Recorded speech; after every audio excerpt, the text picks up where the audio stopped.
Hi, and welcome back to the Britt Mayer Show. Today, I have a really important interview for you. I am so thankful that Pastor Gary Hamrick agreed to come on and sit down and talk with you. He recently gave an election day sermon, and a lot of you might think, what in the world is an election day sermon? My pastor doesn't even touch politics. That's why this interview is so important, especially in light of the fact that at the time of this recording, we are 2 Sundays away from Election Day. Can you believe it? It snuck up on us. My heart for this interview is to invite Christians who are on the fence about whether or not to actually vote this election, or they're on the fence about which candidate to vote for. This is a non-judgment interview, but it's one that I think is so important for you to clearly understand why it's so important that we engage this election and we don't just sit back and let whatever happens happen. I would really encourage you to listen to this entire short conversation with Pastor Gary and then share it with your friends, with your family, with anyone who's an undecided Christian voter, with your pastor. I would challenge you to send this to your pastor or to your church staff. So enjoy this conversation with Pastor Gary Hamrick. Today, I am joined with an amazing pastor. His name is Gary Hamrick. He is out of Cornerstone Chapel in Leesburg, Virginia. Now, you may be familiar with him because he just gave a sermon that I would say went completely viral. You guys were all over my DMs with his sermon. I had family members texting it to me. I've personally now listened to his sermon twice.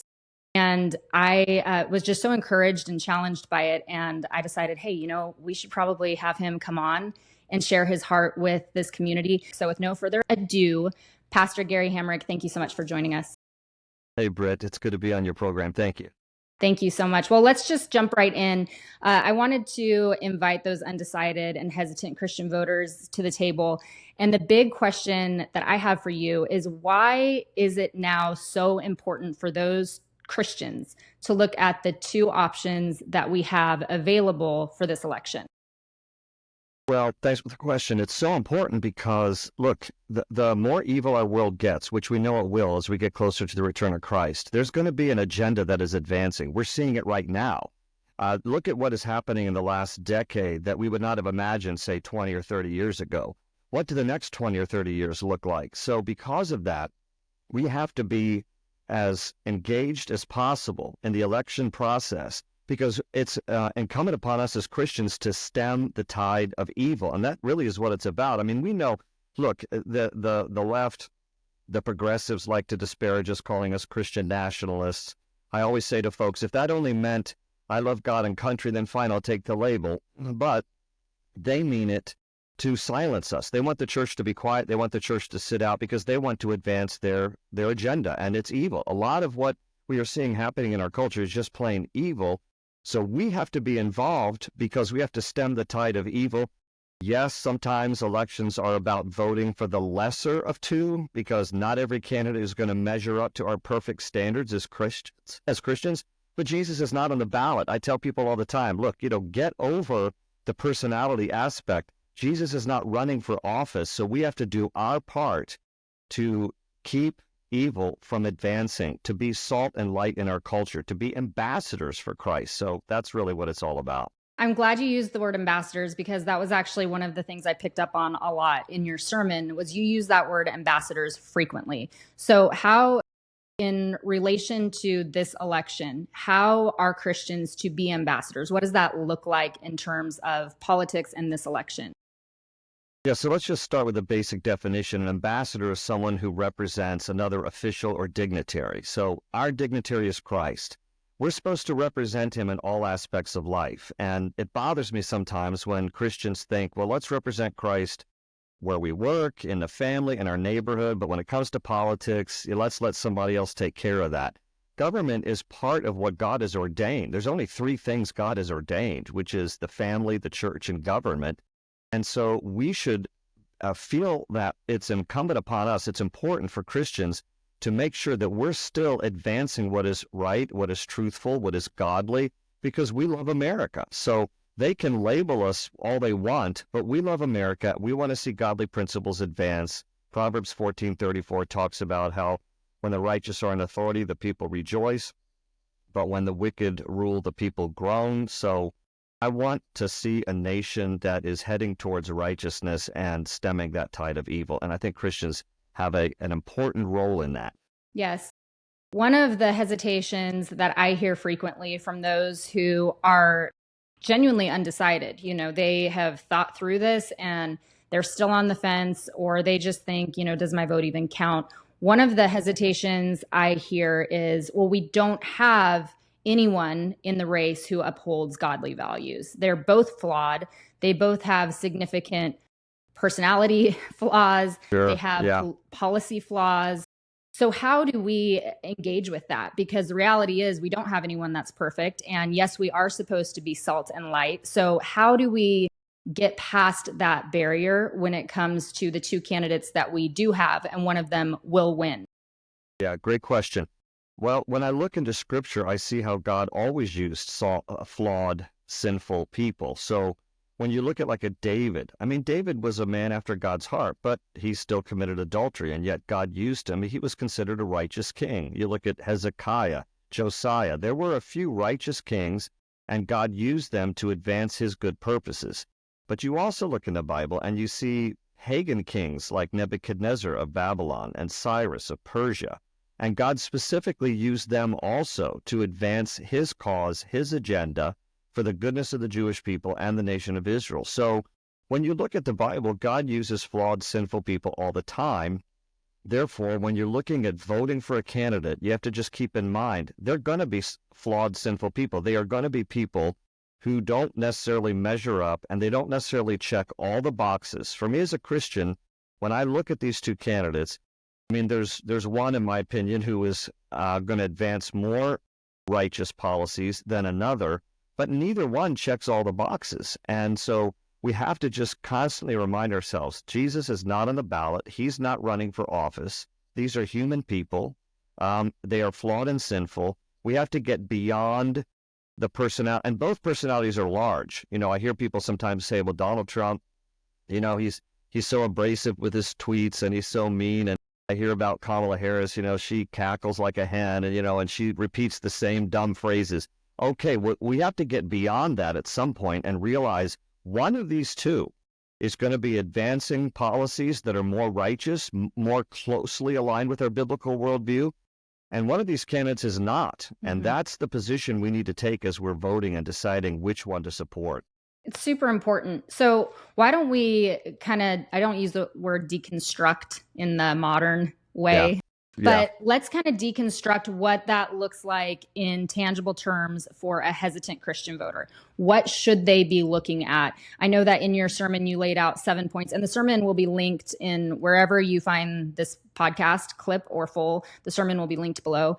But you laid out 7 really important policies to be considering. But of those, can you just address what, as a pastor, you think the top 3 are that hesitant Christian voters should consider when it comes to Donald Trump and Kamala Harris? Yeah. Okay. So of the 7, and I gave them in no particular order when I was teaching about the election coming up, but and I'll say the top 3, I think, also in no particular order. I think the issue of biological sex, the issue of life, and the issue of judges. Those were 3 out of the 7 that I mentioned. The issue of life. Look, this is a little difficult this season. The Republican Party in 2016 and in 2020 had 1,300 words on their platform protecting the value of life. In 2024, it's been pared down to 90 words. That's it. Donald Trump has swung more into the center on the issue of life. He's talking now about being in favor of a 15-week ban, which some people don't really understand. So let me just point out, a 15-week ban means you allow abortions up to 15 weeks. Then you think it should be banned. Well, the CDC's own numbers say that 95% of all abortions happen in the first 15 weeks in America. So somebody who says 95%, 95%. So that's not really a pro-life position. But on the other hand, I could also argue that when you look at the Democratic platform and therefore abortion without restrictions up until the moment of birth, you could make the argument Donald Trump is going to help save a little bit more lives than Kamala Harris. Mm-hmm. So in that case, he is more pro-life, but neither one really is pro-life when it comes down to it. And Can so I ask you a follow-up yeah, on that? I know that sure. you said that you've actually had a lunch with Donald Trump, or you had a meeting with him at one Yeah. point. Do you feel like, I look at it as two dogs in the fight, right? And then we get to restrain those dogs with That's a good Donald way of looking Trump, at it. right? So with the two Yeah. dogs, do you feel like after having met with Donald Trump on the issue of life, that he will be more influenced and restrained when it comes to abortion and life than a Kamala Harris would be? That's a difficult question, Britt, only because the little bit that I know, and I've only interacted with him on two different occasions. The one was a roundtable you're referring to with some pastors up at his place in Bedminster, New Jersey. But the way Donald Trump is wired, he listens. He definitely listens, but then he still decides to do what he wants to do. He's very strong type A personality, which is fine. I mean, we need a good, strong leader for America, but I'm not always sure that he's that open to hearing the suggestions in the room. Let me rephrase that. I'm not sure he's that persuaded by the voices in the room. He hears, he listens, he does, but he's a very determined person, so he kind of does what he wants to do. Kamala, I've never met her. I don't know her, but I think she seems to be set on an agenda. And I think, she's campaigning on the fact she's using the idea of reproductive rights, which is really just advancing murder of babies, as a party platform. And she's having commercials all about this. So there's no wishful thinking that her policies are going to make America more pro-life. There is some hope with Donald Trump, and he is at least surrounding himself with some pretty good, strong evangelicals that if he will listen, he could be persuaded. But again, he might be like a Cyrus. God used a Cyrus to advance God's policies, and I think in some ways Donald Trump is like that. So the life issue is a critical issue. I also pointed out biological sex. Biological sex right now, I mean, we're having these arguments about should biological men be competing in women's sports? Yeah, it's and insane. where are the feminists? Insane. Where are the feminists who used to cry in defense of, rightfully so, women's rights, Title IX, all of this? Now it's just like they can compete, biological men compete in women's sports, they can share locker rooms. It is madness. And we need a good candidate who's going to say, no, we recognize biological sex, we're going to protect women. That obviously is Donald Trump. And then I think the issue of judges, I think it gets overlooked, Britt. I think we forget that a president appoints hundreds of federal judges and then, of course, nominates Supreme Court justices as an opening might occur. Donald Trump appointed almost 300 federal judges in one term. Barack Obama in 2 terms appointed just a little over 300 federal judges. So it's critical, and every president brings in 3,000 to 5,000 federal employees. So that is also a game changer too. But we forget the importance of righteous judges in the land, and which president is going to appoint righteous judges who will have an outlook that is a strict constitutionalist, who will protect religious freedoms, who will be ruling from the bench in ways that more closely align with our biblical worldviews. So I think life, biological sex, judges, I think those are some important issues. Those are super important. I would say Israel too, but you only gave me 3. But anyway. Well, people get to look at all the other ones, because you laid them out so well. I think that what I hear from my community when it comes to being undecided, and these are, serious Christians who they, for whatever reason, find themselves on the fence still. One of the things that I hear is that, like I said, they're both bad, and that it doesn't matter if I vote. How would you comfort and counsel a Christian who feels either that their vote doesn't count because of that, or their vote doesn't count because both candidates are evil, wicked? Yeah, and I get all that, and I've had discussions with people right along those lines. I just want to have a clear conscience, though. I say to people, look, and I'm going to use this term, even though culturally they've hijacked it to mean things sexual, but the election is a binary choice, right? It means there's only 2 candidates in this race, and so one of them is going to win.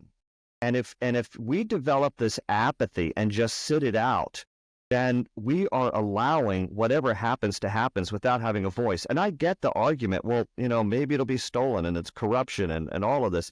Look, but at the end of the day, I'm only responsible for my response. And my response as a Christian is, I have to do my part. So I might have to hold my nose to vote in different elections. But look, historically, look at the United States of America. In World War II, we aligned ourselves with a bad guy, Stalin, to defeat a worse guy, Hitler.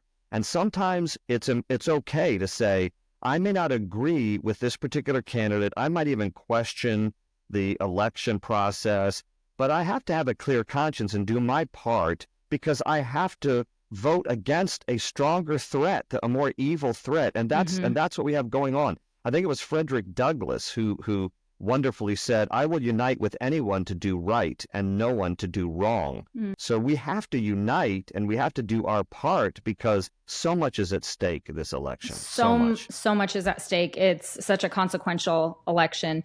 Can you just address the separation of church and state issue? And this is going to lead us right into, I want to hit on American pastors, but I think that is a really important issue because I hear that a lot, or I see it a lot out there where, well, separation of church and state, and it almost comes from this purist mindset of there is no perfect candidate, so we just don't even want to get our fingernails dirty. And besides, separation of church and state, we'll just do our church thing and then we'll leave the state stuff to the state, which I think is a huge, huge obstacle in getting Christians to vote. And we know the numbers. I mean, there are millions of Christians in America who sit it out or aren't even registered to vote. And if they stepped in and engaged, we would see such a change in American politics. But they've been fed this narrative that there is supposed to be separation of church and state, and pastors have bought into that. And then we have, laws that have been put in place to inhibit pastors speaking out. So can you just address that, the separation of church and state issue? Yeah, sure. Yeah. Thomas Jefferson wrote a personal letter in 1802 to some Baptists in Danbury, Connecticut. Now, he was president at the time that he wrote the letter, but this was not an official executive order of any kind. You can't find the phrase separation of church and state in any of our founding documents, not the Declaration of Independence, Bill of Rights, or Constitution. It's in this one letter that Jefferson wrote in 1802.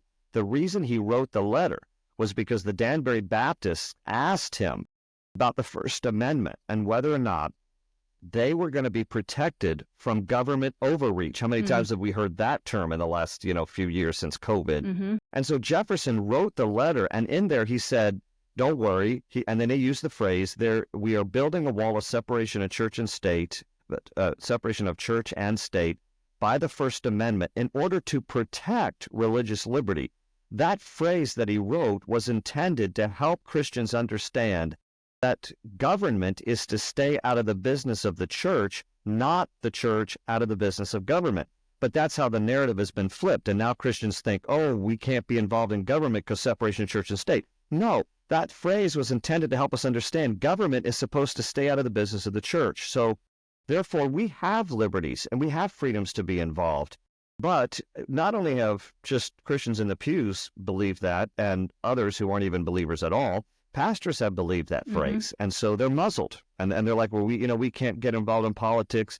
But again, as I said earlier, there are only three institutions that God has ordained in this order: the family, government, and the church.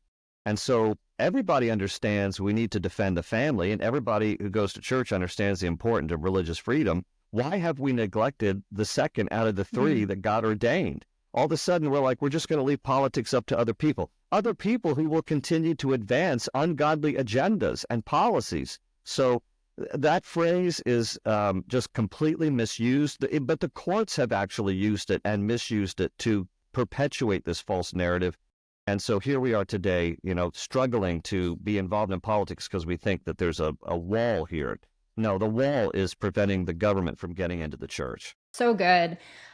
Before we close out, I just want you to give us like a quick overview historically of both historic Christianity in America, but then also I'd love for you to just touch on, biblically speaking, how Jesus exhorted us to actually get involved in culture and not just be resigned to pews for a Sunday sermon. Yeah. I think that actually will help Christians who feel like, well, is there a responsibility as a Christian? Maybe there's a responsibility as an American that, you do or don't participate in, but as a Christian, is there an actual responsibility? And then you opened your sermon with you held up these 55 sermons that were published in 1998 under the title Political Sermons of the American Founding Era from 1730 to 1805. And you said these are sermons the pastors preached over many decades before and after the Revolutionary War because they understood their duty to stand in the pulpit and to take God's word as the lens through which we evaluate everything. I would just love for you to talk about the historicity of Christians being involved. Yeah, and that two-volume set that you mentioned that I spoke about in that election sermon was brought to my attention by David Barton, who's the founder of Wall Builders and a great historian. I wasn't even aware that pastors were preaching election sermons for many years. 1730 to 1805 incorporates all those sermons. But look, our country is rich with Christians' involvement in advancing freedom and religious liberties. You just look at 1775, Jonas Clark was a pastor of a church in Lexington. From his church came the 70 Minutemen who fought against the 700 British. It was the beginning of the Revolutionary War. It was church members who defended religious liberties against the tyranny and the overreach of the British government. After the Battle of Lexington, they go to Concord. There's another pastor there, William Emerson. I think he was the great-grandfather of Ralph Waldo Emerson. He pastored a church there in Concord, and he gathered his 300 men. They also fought at Concord against the British in the Revolutionary War. One of my favorite heroes is John Peter Muhlenberg, who pastored a church in Virginia. And on January the 21st, 1776, he got up in his pulpit, and he preached from Ecclesiastes chapter 3, and he got to verse 8, which says there's a time for peace and a time for war. Mm-hmm. And Muhlenberg unzipped his black clerical robe and revealed a Continental Army officer's uniform. No. And he said, yes, and he said, today is the time for war. And he goes to the back of his church, and he calls the men to fight. 300 men joined him, and it formed the 8th Virginia Brigade, which is still in active duty today. So Christians have long been involved in fighting for religious freedom and liberty to defend our national pride, and so it hasn't changed. Christians today should be just as involved. The mandate Jesus gave us is Matthew chapter 5, to be salt and light. Jesus weighed in on paying taxes. John the Baptist had his head cut off because he spoke out against the most powerful ruler at the time, which is Herod. You see, every Old Testament prophet spoke to the kings, spoke truth to power. So these are days for us to continue to do such a thing, to use the vote to express our biblical voice. And I just want to encourage pastors, Britt. Look, I understand sometimes the reluctance when you get too, quote, political. Mm-hmm. People might leave. I have found it to be the opposite, because people are actually hungry for somebody to tell them the truth, and they may not always agree. I think for every one person who leaves, a couple more come. Mm-hmm. But look, these are important days where we have to keep advancing Christ, making him known, and we have to make him known in the political realm as well, because, I mean, listen, there are some great people who love Jesus on Capitol Hill, but there's some people who don't know him, need to know him. And how much can Christians be involved to select more righteous candidates who more closely align with our biblical worldview? Nobody's going to be perfect, but to do our part to help advance the cause of righteousness. So it's critical, and I appreciate you and your program to try to get the word out. So good. I appreciate you. Could you just give one final exhortation to Christians as your closer? And then I'm going to have you tell people where they can find you. But just one final exhortation of why it is so important to vote this specific election. Yeah, thank you. I read a statistic that there are 90 million self-identified evangelical Christians in America who are eligible to vote. 90 million. 55 million sit it out because 40 million don't vote and 15 million are not even registered. So I just want to encourage everybody, please go vote. I know sometimes we might think, well, what difference will one vote make? But you'd be surprised, especially in an election where it's super tight. Every vote counts. Every vote matters. And so thank you for giving me the opportunity to share with you today, Britt. Folks can check us out at cornerstonechapel.net. And if you really want resources about voting, you can go to cornerstonechapel.net/vote. And Harvest House actually took my election sermon and put it into a little booklet that you can get on Amazon. called Why My Vote Matters, and it's available now on Amazon. So I appreciate the opportunity to be with you today. Thank you so much. So good. Thank you so much, Pastor. I appreciate you. You're welcome back anytime. And I would encourage anyone listening to send this podcast to any of your friends and family who might still be a little bit on the fence or undecided, don't know if they're going to vote, don't know who they're going to vote for. And like I said, below will be all the resources to help them make an informed biblical decision to vote. Thank you again, Pastor Hamrick. Thank you, Britt. Take care.